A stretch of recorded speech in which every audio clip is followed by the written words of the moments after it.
Do you need to raise your bar exam score? If so, you absolutely have to know about pattern recognition. And in this video, I'm going to explain what it is and how to use it. Hi, my name is Jackson Mummy. I'm the founder and owner of Celebration Bar Review. And for nearly 30 years, I've helped people just like you make the next bar exam their last bar exam. Stick around and we'll explain just how that works.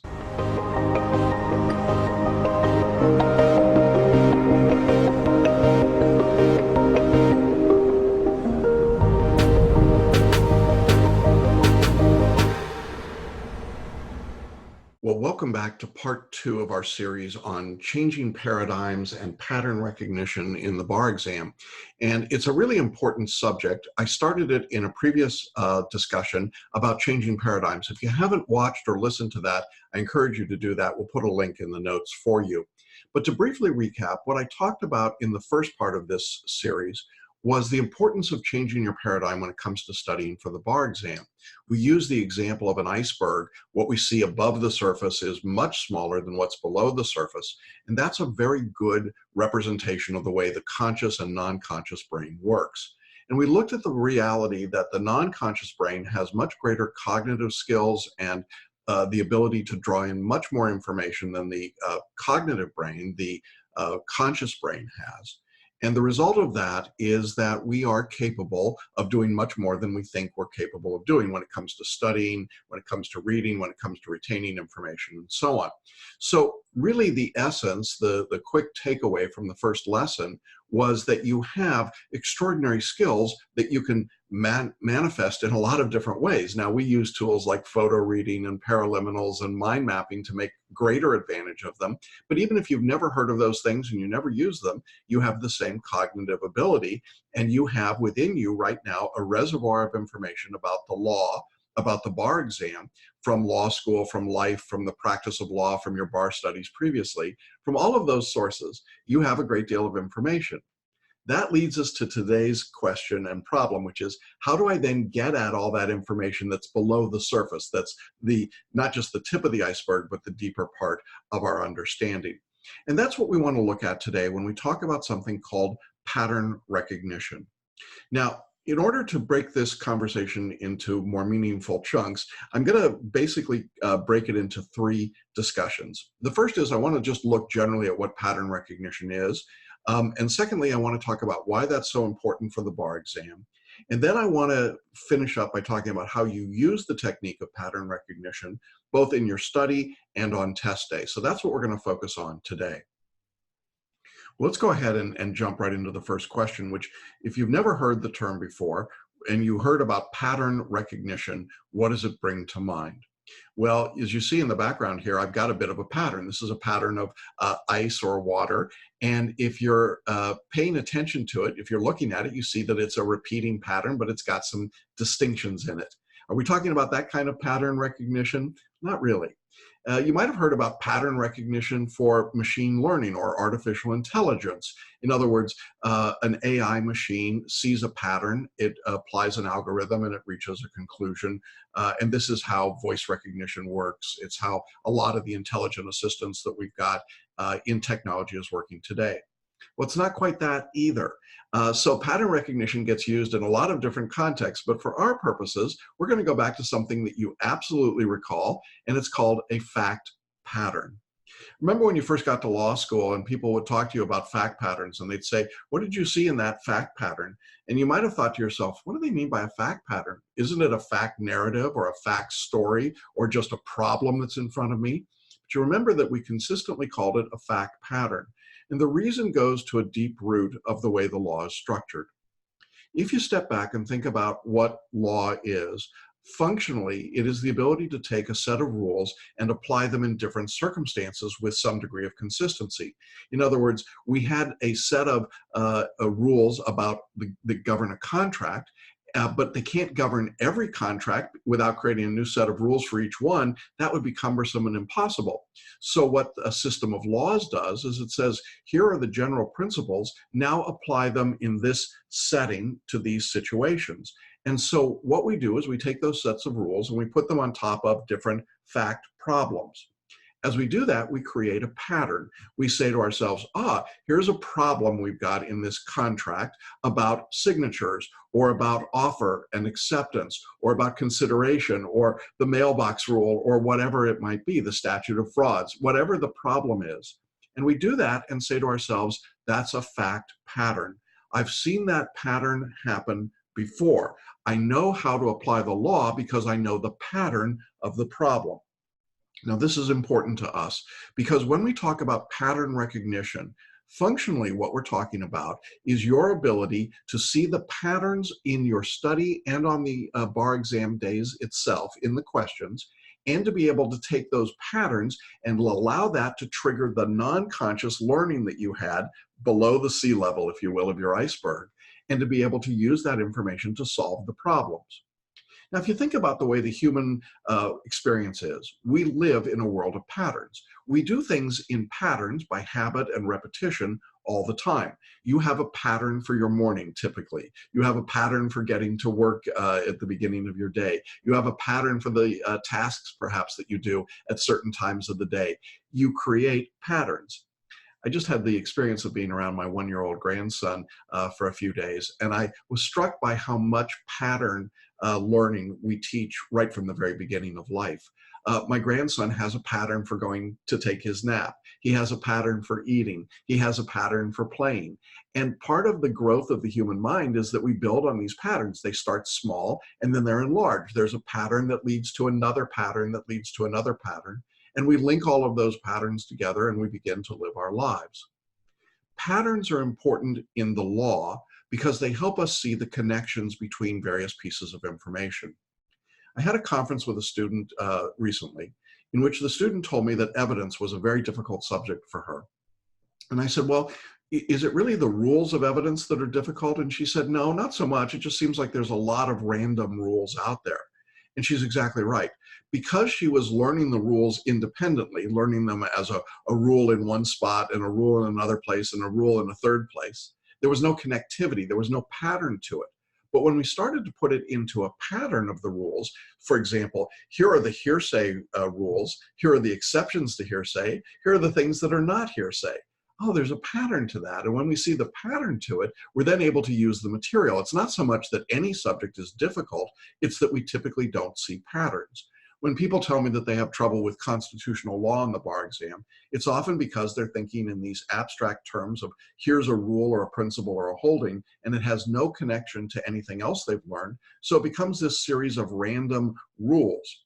And if you've been trying to memorize with flashcards or mnemonics or rhymes or rhythms or whatever you're using, you're going to find that there's a finite capacity there. You're only using what's above the surface of the water. You're not using the non-conscious brain at all. And so the result of that is that as you get more information in, you have to push old information out.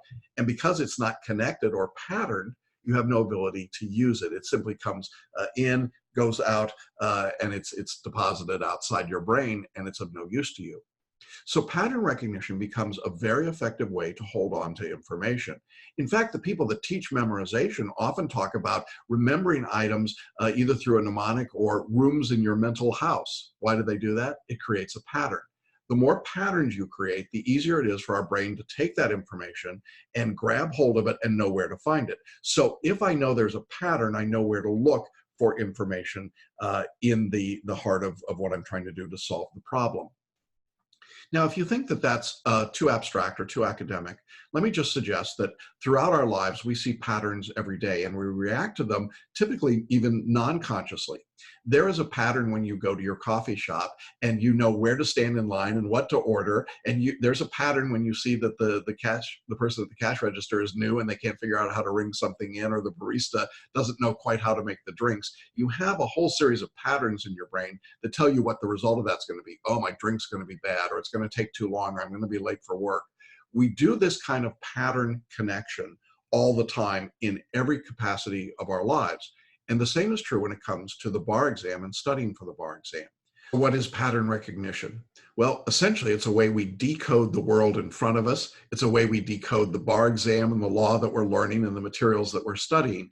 It puts information together in ways that make it useful and usable to our brains consciously, even though the hard work is being done non-consciously below the surface. Now, that's important. So that's our first idea. Pattern recognition. It is a principle that we use all the time in every part of our lives, but now we want to apply it specifically to our studies. So that leads me to the second thing I wanted to talk about today, which is, why is pattern recognition important for the bar exam? If you go back to your law school experience again, and you think about the way you learned in law school, for most of us, it was Socratic study. It was, here's a case, we read it in our case books or textbooks or online, and then we come to class and the professor discusses it with the students in the class. And in the process of decoding the case and looking at it, we begin to explore the ramifications and the parameters of the law. How is this rule really being applied? When you think about the bar exam is nothing other than a series of fact patterns being placed in front of you, both in multiple choice and in essay, and even in performance tests, and then asking you to decode it. What is the result, the answer, the resolution to this problem? Now, sadly, as I've talked about in many places, bar takers get this basic concept of the bar exam confused all the time. They think the bar exam is about how many rules you can recite and what you can spit back to the examiners. This focus to the exclusion of all else on memorization and recitation gets you away from what the bar examiners really are testing, which is your ability to solve problems, to act and think like a lawyer. When you act and think like a lawyer, what you're really doing is applying pattern recognition. You're saying, okay, this problem in front of me, this client in front of me, presents a problem very similar to one that I know about, or I've seen, or I've worked on, or I've read about, or I've studied, and therefore I can apply the principles that I found in these other situations to this problem to resolve it. That is the essential function of a lawyer. Take the rule, apply it from case A to case B to reach the result that you want. Now, the bar examiners know that that's true, and therefore they are not creating random, untethered questions. For example, they don't say, tell us all the rules of negligence. You don't see that question on the bar exam. You don't see questions that say, how many days do you get to file a particular motion? For the most part, that's not the kind of testing that's done on the bar exam. Certainly not the uniform bar exam or the multi-state bar exam or the performance test, and generally speaking, not even in the essays in most state exams. Instead, what's happening on the bar exam is that you're getting a series of questions that look very much like other questions and other problems that frame up the law in that particular field.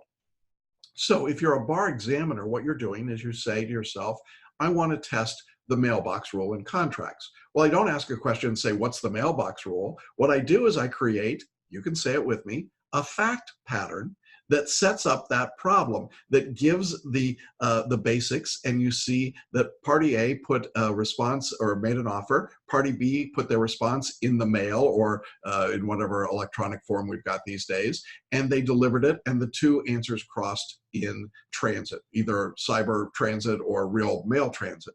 And you would then say, okay, given that situation, how do we solve this problem?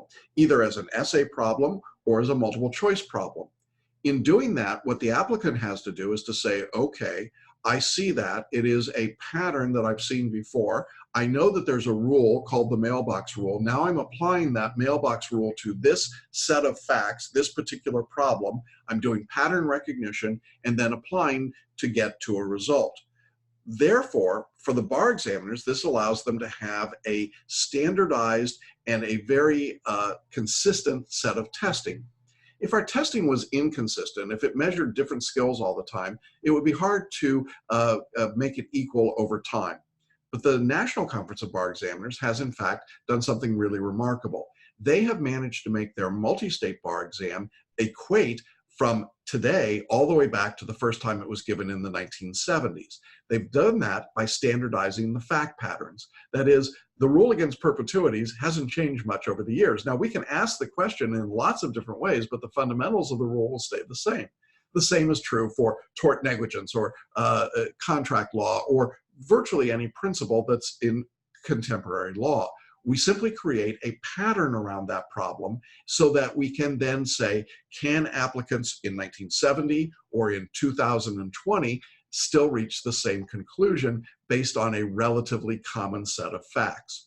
That's why fact patterns are so important to bar examiners. It helps them to standardize the test. And you should know that as a bar taker, because what it then means is you're going to be able to focus on the fact pattern instead of focusing on the raw material of the underlying law. Now, the other beauty of the fact pattern and pattern recognition for the bar exam is that it lets the examiners effectively recycle questions over time.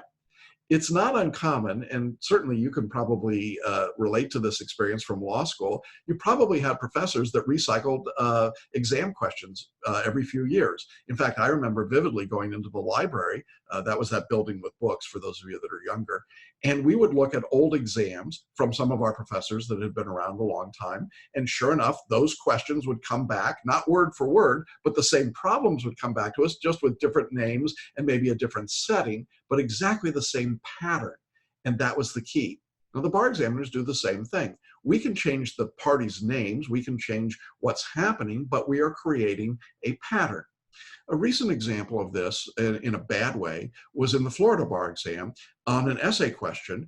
Recently, there was a question that asked about a statute that would prohibit tattoos being given without pre-consent and a certain waiting period. Now, that should be making some of you think, tattoos, waiting period, consent, you need to go to the doctor. Does that sound like anything else you've heard of? Could be maybe a stand-in for an abortion question. The pattern is exactly the same. The examiners wanted to ask a question around abortion, but they weren't going to use that word. So they used a filler called tattoos, and then they wrote a question that was exactly the same. You could write that same question on any number of subjects, tattoos, or going to see I've got a coffee addiction, right? I mean, whatever it might be, and we could put that fact pattern in or change those facts, but still have an underlying problem that's exactly the same. And we see this all the time on the bar exam. That's why having these questions is so important. Now, I know that there are people who say, all I'm going to do is practice questions. And to some extent, there's a wisdom in practicing questions, but you've got to understand what it is you're looking for. Just doing the questions by themselves is not enough. And so the idea here is to be able to use the patterns. In our course, we have questions, license questions going back into the 1990s. And students often say, why do you have such old questions? Well, we have them because the patterns are identical. You can take a question from 1992 and a question from 2020, and you can find the same pattern, even though the form of the question, the parties' names, the circumstances, the details are different, but the pattern of the problem remains identical. And so if you can identify that pattern, it's going to be helpful to you as a bar taker. But it's absolutely critical to the way the bar exam is written in every part. Now, I haven't talked much about performance tests, but for those of you in jurisdictions where there are performance tests, this is the classic case of patterns. There are really 4 patterns or 4 types of performance tests based on audience and tone. We teach those in our course, and we teach students what to look for in the patterns. More importantly, there are patterns of information you want to find in the library and patterns of information in the file. And given those patterns, if you know what to look for, what to recognize, then you can draft an answer that's going to be in more depth, have more content, be more robust than if you're just randomly scattered around looking for information and throwing it on the page. And so pattern recognition plays a part in virtually every part of the bar exam. All right, so we've got pattern recognition. We know it's out there. We know that it's a part of the human experience, the way we learn, the way we translate the world in front of us, the way we interpret the world, the way we connect up random events and things going on around us. We know it's important for the bar exam because it provides consistency over time. It provides reliability in the questions that are being asked and the answers that turn out to be correct. We know that it's important because it measures the skill that lawyers actually have to use, and therefore it's a reliable indicator for the bar examiners of your readiness to practice law. Now, having taken all of those things, now we get to the real meat of this, which is how do you use the technique of pattern recognition? And I want to look at it, as I said, both in terms of study and on bar exam day. When it comes to studying, pattern recognition, I think, is particularly important in a couple of different respects. Remember, I talked about the student that said evidence was hard for her. When we broke that down and said, let's use a technique called mind mapping, it really made a difference. And here's why.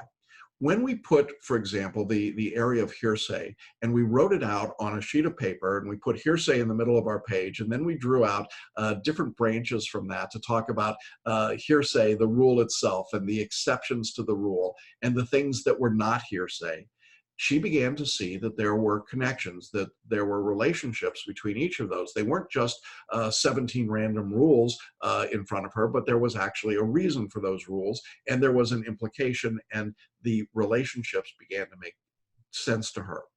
Studying for the bar exam by using pattern recognition can be done in a couple of different ways.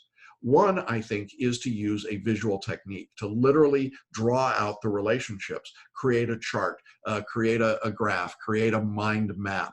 When you do that, you will visually see all of that information, and then your non-conscious brain, the part that is deeper in you but has more capacity, will actually take that information and use that to begin to see and to work through the material. Now, you remember in our previous discussion, we said the non-conscious brain is also nonverbal. It doesn't speak to us. We don't hear our non-conscious brain. We have to activate what it knows through pictures and images and feelings. And so mind maps are a great way to enhance that work because they speak directly to the non-conscious brain. So as you're studying, one of the things I think you want to do is to move away from what I describe as linear note-taking.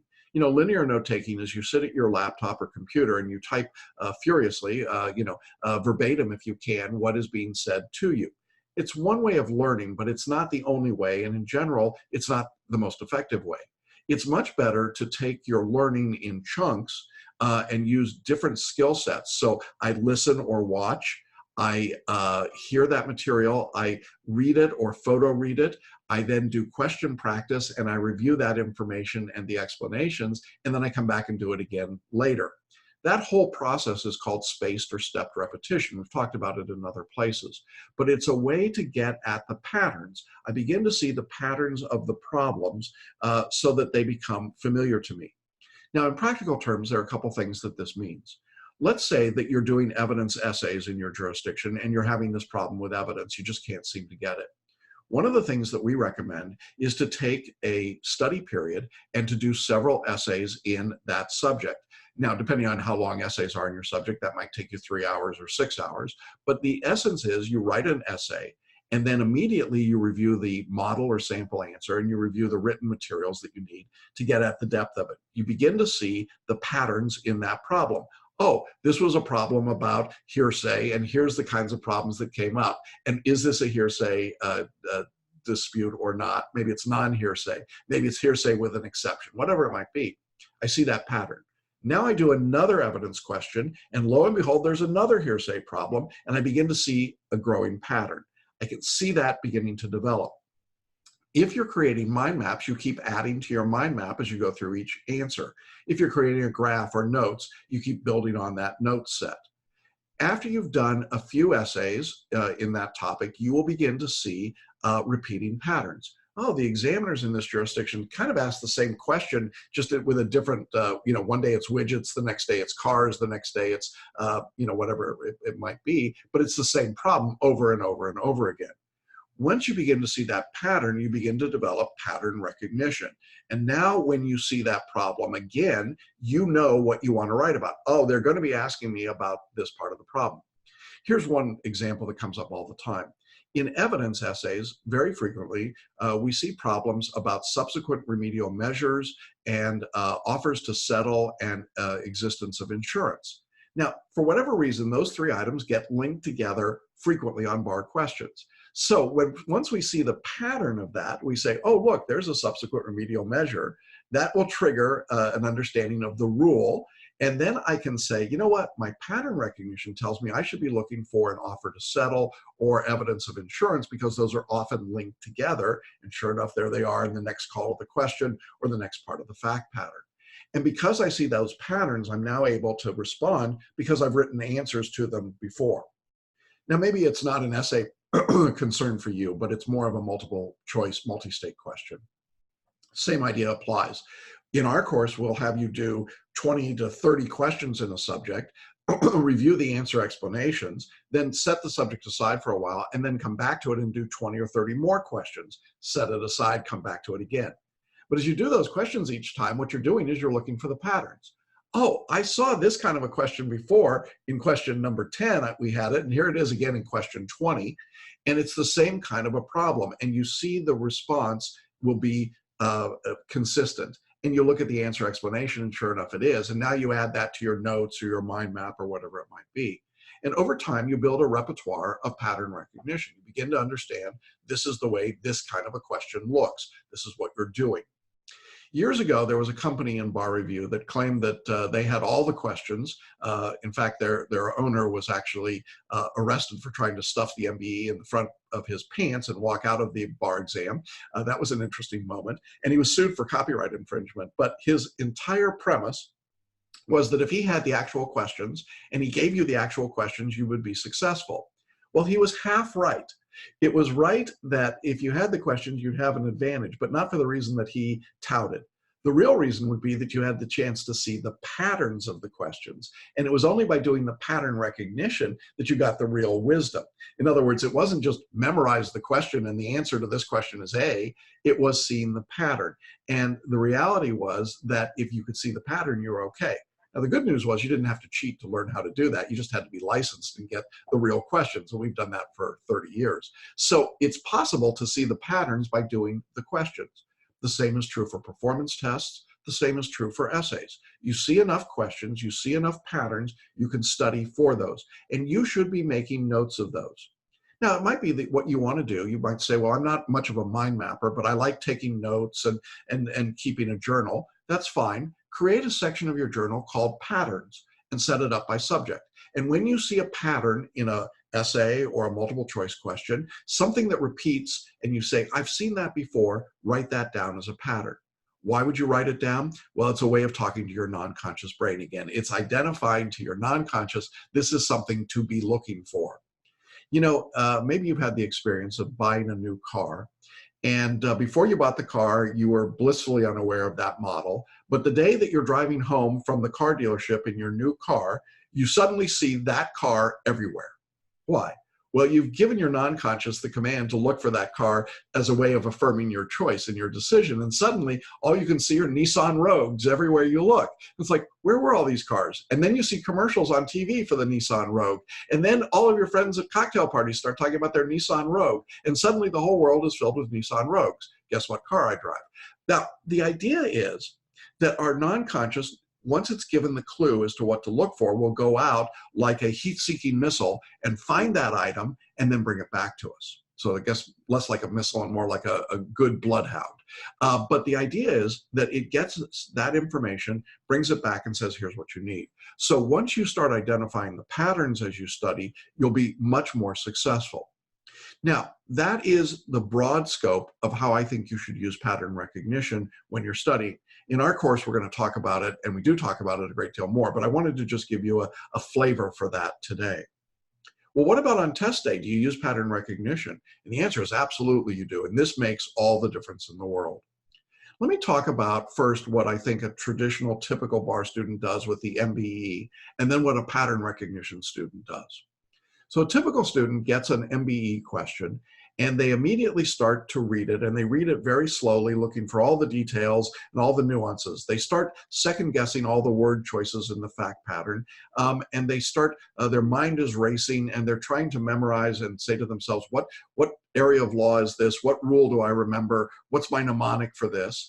And in that midst of that chaos and frustration, they get down to the 4 answer choices. And now their first step is they start trying to eliminate wrong choices, and they start looking for keywords, and they start asking themselves, well, if and only if, what could that mean? And what do I do with this? And maybe there's a hidden subtext here. And they start trying to power their way through the question.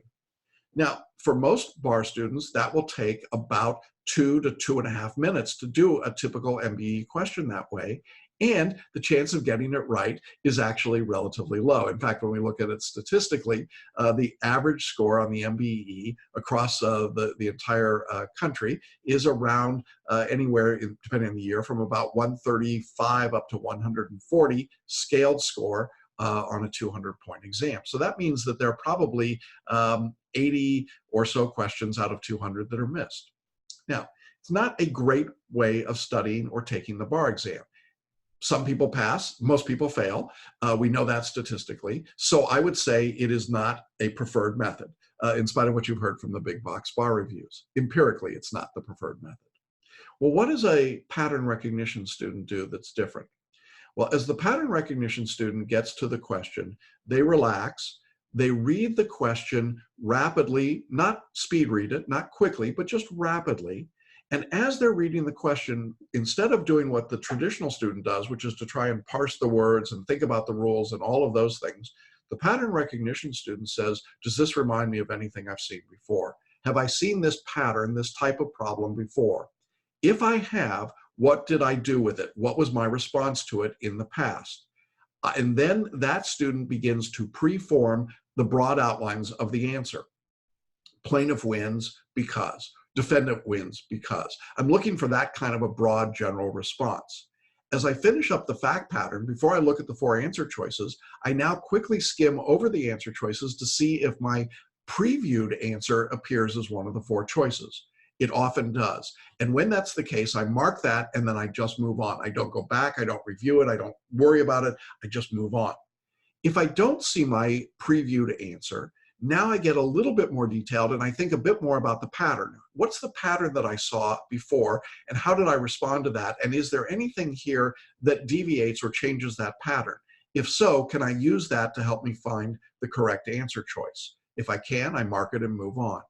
But if I can't find any of those things at all, instead of wrestling with the problem and trying to eliminate answers, and work through in detail, all I want to do is take a moment and close my eyes and literally for the count of 1, 2, close my eyes to just clear, open my eyes, and now look down at the answers and which answer jumps out at you.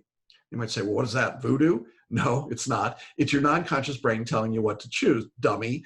Your non-conscious is saying, this is the right answer, just pay attention. And the more you get used to listening to your non-conscious, to honoring the inner voice of your wisdom, all the things we talked about in the first part of this series about paradigm shifts, the better off you'll be. So you look down at those answer choices and you say, okay, C looks good to me, and you mark C and you move on. You don't go back and think about it. Now here's the other key to pattern recognition.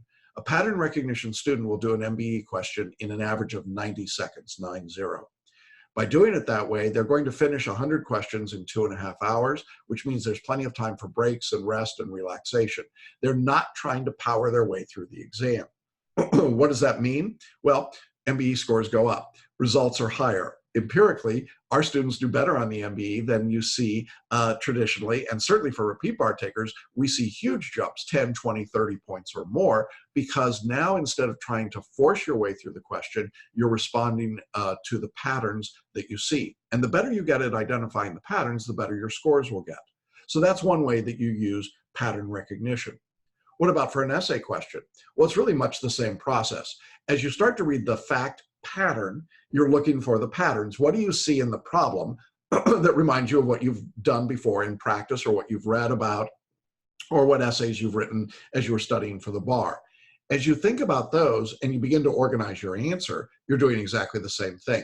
You're starting to put together the patterns that you recall and answering the problem using whatever writing style you prefer. We teach a specific style that makes great advantage of pattern recognition, but whatever you're doing, even if you're a horrible IRAC writer, which I think is the worst kind of writing for the bar exam, you can still use pattern recognition to help you understand what patterns, what rules, and what application you want in your answer. And so as you identify the pattern of the problem, you begin to draft the response that you want. You're not trying to work from, here's my memorized set of rules. Instead, you're responding to the problem, to the pattern that's presented to you. The same is true in a performance test. If you're taking that, you look at it and identify the tone and the audience. That's a pattern. You go to the library and you look at specific information that you are looking for that is patterns and patterns in the way it's presented. You go to the file and you look for patterns there, and then you draft your answer based on that information. Now, there's a lot more to tell you about all of those components, but I simply want to point out that someone who is a pattern recognition student will take the bar exam very differently than someone that is just trying to force their way through it. They're trying to get their way through it. They're trying to remember and learn and know everything. Look, here's the point. Your non-conscious brain can know everything, but your conscious brain can't. And so if you're trying to function with what's above the waterline in the iceberg, you're almost certainly going to lose. It's only when you use the mass of information that's in the non-conscious brain that you really get the greatest advantage. And the way you get to that mass of non-conscious information is by allowing it to see the patterns and give you the response, to decode the information in a way that makes it usable to you. When you do that in your study and on test day, you're going to see remarkable changes in your results. We've seen students go from way under the pass line to way over the pass line. And what changed? They just simply started seeing the patterns using their non-conscious brain. That can happen for anyone. It can happen if you're a foreign trained attorney and English isn't your first language. It can happen if you're dyslexic, or you have ADHD, or you're terrified of exams, or you have enormous stress, or you've been worried all your life about taking the exam, or maybe you've been taking the exam for decades. We have great case studies, videos that we've done with successful students who represent all of those situations. And the consistent pattern that you'll see in those is that they found a way to see the patterns in the questions and to apply what they knew to use their non-conscious to be successful. So when it comes time for the bar exam, what I want to leave you with is to change your paradigm, to stop trying to rely on what you know consciously, to trust your non-conscious and to build that up in the way that you study and prepare. And then on test day, to use pattern recognition as your friend to help decode the exam and to make it make sense to you so that you can pass the bar and make the next bar exam your last bar exam.